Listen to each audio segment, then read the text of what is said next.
morning. My name is Agnes Kowal. I'm the Chair of Community Building Committee in APAC. Thank you, Hiruta. Today's event will address Illinois pension reform. We have our presenter here, Brenda Russell, from the State Universities Annuitants Association. And we'll have Jeff Houch from the State University's retirement system, but he's running a little bit late. So we'll start with Brenda, and then at the end of the presentations, the audience will be able to ask questions. There is 2 mics. We just need to turn them on and start the questions. Thank you very much.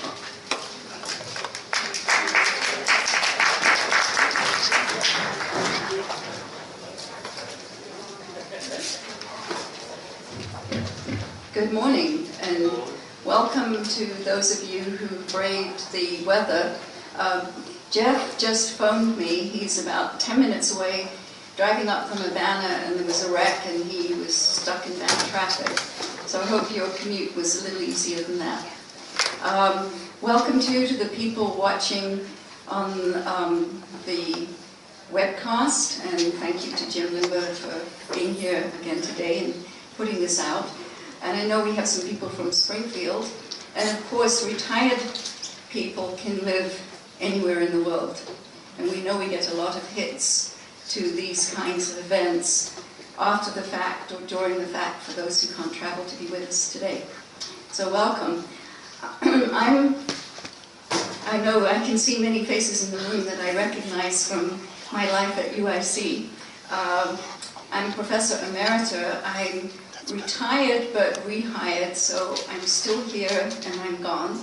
And the first thing to say is thank you to the generous taxpayers of Illinois for funding my pension. And it gives me the freedom to work as a volunteer for this SUAA organization, so I appreciate that. Okay, this is what I am not. I'm not a lawyer. I'm supposed to keep saying that. This is a very challenging time, and even the lawyers don't know the answers. That doesn't mean I know them. I don't know them either.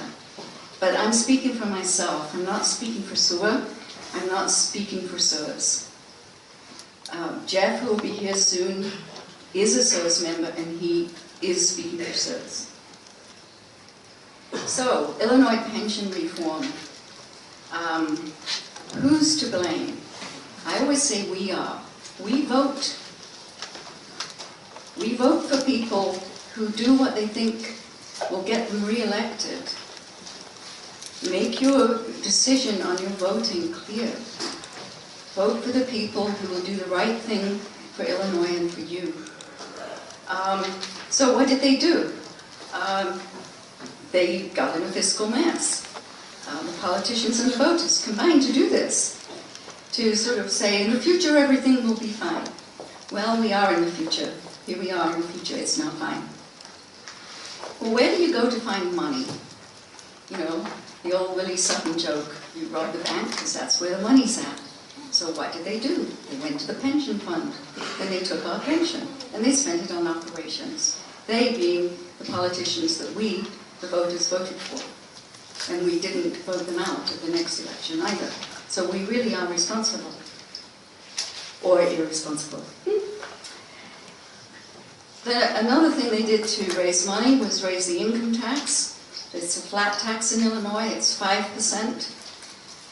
That will come up on a sunset clause at the end of this year and could go back to 3.75%. And that was to get us out of the recession hole.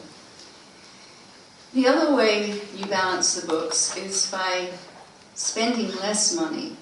And and does that matter? You know, is there a whole bunch of fat and chunky waste and we can get rid of it, and big government is bad government, and all of those kinds of irresponsible spending and so forth. So, I've taken this now. I didn't quite know how to... This figure on the right here is taken from the Center for Tax and Budget Accountability, which is a not-for-profit, non-partisan organization that crunches the numbers and actually works for many politicians and releases much information. That's a very useful source. This is how much has been cut from, these are different ways of calculating from 2000 until today. Illinois, depending on whether you use 2,000 uninflated dollars or different calculations, we're spending 25% less now in Illinois than we used to in 2000. That's a big cut in real dollars. So the taxes have been raised and the cuts in these various items, most of the general revenue is in public service and education. We've taken a big hit. Medicaid was really slashed in 2012, and we're here today because of the pension slash in 2013. For those of you still in the university, you've seen the effect of those budget cuts. I know, and I'm typical, when I retired, they didn't replace my slot with another faculty member because the budgets were cut. And I see nodding around the room. So we left and went on to the pension, but the university was shorted of money and couldn't deliver their... Who are you? So that's where we are with, now we've raised taxes. You're going to do, if you sit there, I can't see. Oh, I'm sorry. Would you like to go and you can, would you like a bottle of water? I'll grab, yeah. Thank you. I told him that traffic was bad, and thank you for coming. So, that's where we are. But you look for money and you rob the bank. Okay, going with that analogy. The robbers can get caught for taking the money illegally, can't they? So, the Illinois Constitution protects pensions. It's, the phrase is not diminished or impaired. But what does that mean and what is protected? What can be done, what cannot be done, and how easily can things be done? You know from what the politicians and their legal advisors have done that you know, I mean, actions speak louder than words, you know that there are some things they've not done. You know, this is the list.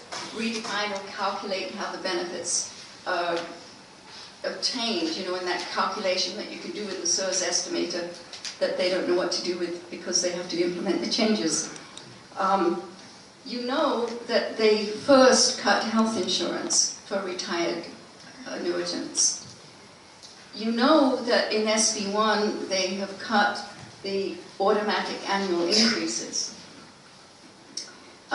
So you know those are the things they think are less well protected. What they haven't done is cut the monthly base of the pension on the day you first get that pension check. That has stayed intact.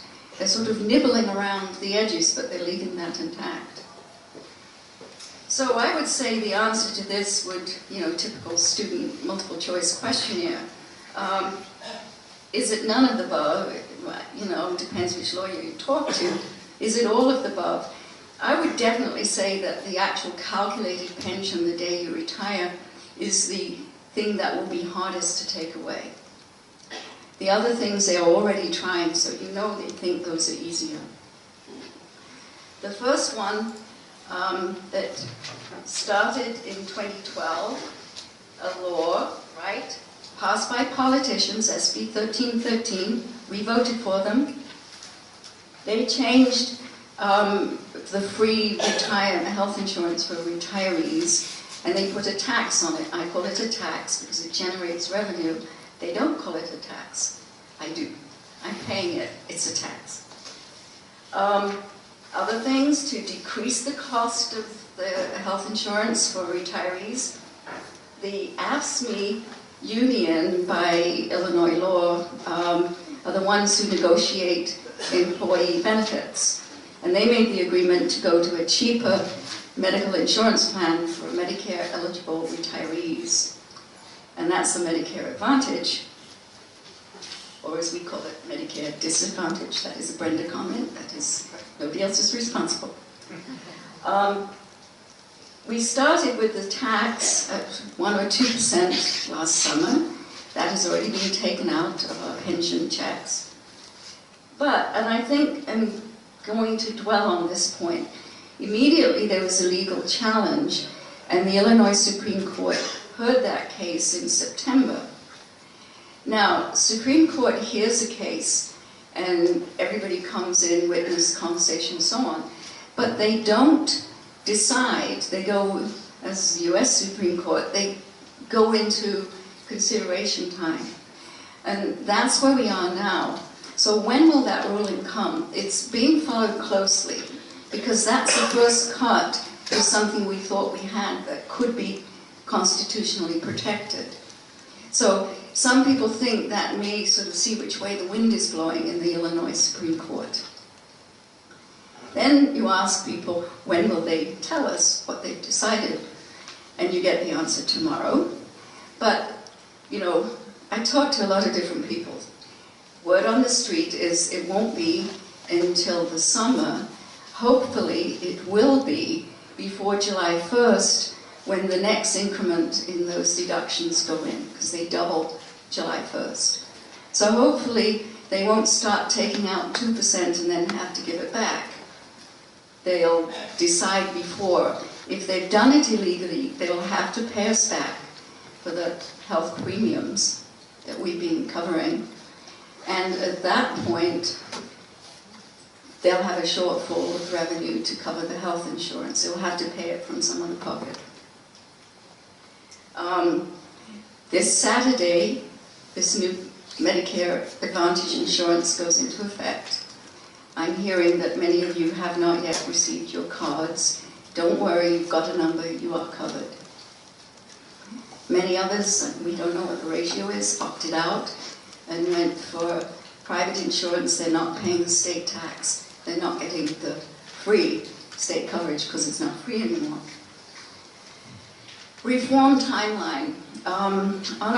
You submitted questions, and there are quite a lot of questions about timing. What do I do? What will happen? When will it happen? How will it affect me? And this is really difficult.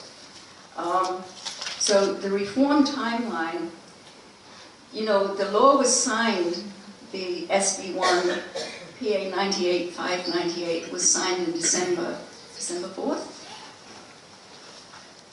I know my email was fuzzy, it wasn't a good day.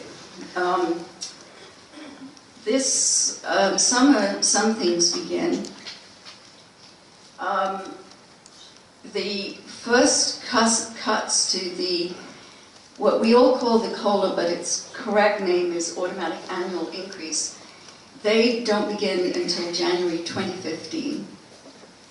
And then what's happening with the legal suits and what will happen with the challenges? One of the things that can happen is that there could be an injunction, which means nothing changes until the Supreme Court's ruled, which puts things on hold. And this matters a lot if you're in that group that is trying to decide when to retire.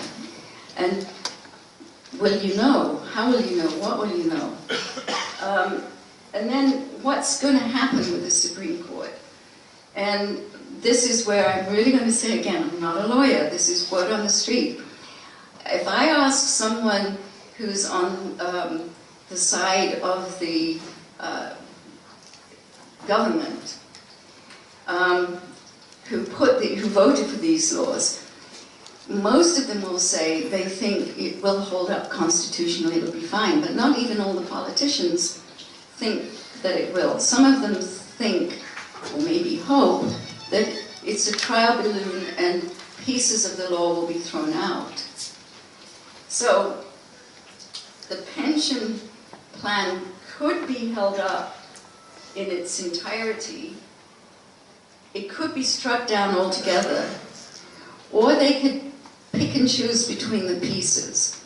So I'll quote Madigan on that. It's Madigan's law. When he was interviewed right after this went through, he made that point, that the Supreme Court, as it were, could line items, certain items. So some are more legally questionable than other pieces. Okay? And I want to say this for the SURS people, and likewise for the health insurance, for the CMS people. They're doing the jobs that we voters, politicians put into law. They're implementing the law. It isn't their choice to go to Medicare Advantage or do a Tier 1 cap. They're just doing what the law tells them they have to do. So remember, when you're in a stressful situation, that they're doing their job. Many of you have jobs like theirs in the university, and many of you had. I mean, I spent a good proportion of my time on university administration, and I understand that balance between who can actually make the changes. It's only the politicians that can vote something that's different, or Supreme Court that can rule on something. Everybody else is doing their job. So legal challenges. And as they say, it's never dull. Yesterday I had 3, and the 4th one was added. Illinois is the big union, and they just filed their legal suit in Sangamon County, that's Springfield, and they've got lots of plaintiffs, and I'm using their language. They seek to overturn the pension slashing law, and they're really fighting this very hard. The other ones have been filed already. You notice that 3 of them are now Sangamon County because it's Springfield, and I think it's easier for them to operate there and get plaintiffs in and hear the case there, but one is in Cook County. And what is this on? It's all on unconstitutional. And then there are the pieces of... Is that mine? It's very bad. It's mine. No, it's not mine. So it's the pension protection, equal protection, and contract impairment. Those 3 things. Pension protection is the diminished and impaired. We can't have any cuts. As I understand it, and this is my interpretation, equal protection mainly is because they left the judges out in their pension scheme. Well, why did they leave the judges out? The judges have to rule in circuit court and in Supreme Court, and if they're in, then automatically they're in conflict, and we couldn't review this in Illinois. So it would go out of Illinois, and I imagine there's some Illinois politicians that didn't think that was a very good idea. So that's the protection. What you hear is whatever's finally decided, the judges will then have that imposed on their pension as well. But that's the equal protection. Contract impairment seems to me where the SURS employees have a very strong case, because we do have contracts. And this is, unions have contracts, but university employees, when you were hired, you signed something, and when you made decisions on where you worked and where you stayed, and when you retired, you did so on these legally, in my opinion, legally binding contracts. At least I operated that way. So that's the contract, and I think, again, I could be wrong. So it comes down to what can you do. You can join SUAA. It's only $350 a month deducted from your current paycheck. I think that's right, or definitely from your pension. And we have, in SUAA, we're watching this very closely for current employees, and current employees can join, and for retired SURS annuitants. With the staff and with lobbyists and so forth, because this is complicated and we need to be active and protect our own interests. And SUAA has a legal fund. They are going to file another brief. This won't stop at 4. There will be another filing. Eventually, one thinks that all of these cases will come together, but SURS have some particular things that we did that other groups didn't do. And so we want to be sure that those are protected. So if something's taken away, they should give it back or pay us for our loss. So we need that legal suit to protect SURS-specific interests. Everybody seems to think that eventually these legal briefs, these cases, will get amalgamated into some case. There's also likely to be some short-term amendments to fix unintended consequences that the law went through with 24 hours and nobody really read it, and it says do this and don't do this, and people don't know what to do. So there'll probably be some small amendments that go through the session as well. So, this is my last slide. Remember, this is what I'm saying. I'm not speaking for anybody else. I'm very much not alone. The room is nearly full. We started with a small room, and then we doubled the room, and I know we have 375 seats in here, and there are a few seats left. So we had more than 350 registrants for today, and we know a lot of people are watching this online, and we have a reporter from the press here too. I was pleased to see the press. So we're going to try and give you information. I'm going to take this off, and then Jeff is here, and he's from SURS and knows the technical and the accurate detail, and a lot of your questions will be the ones he can answer. Thank you.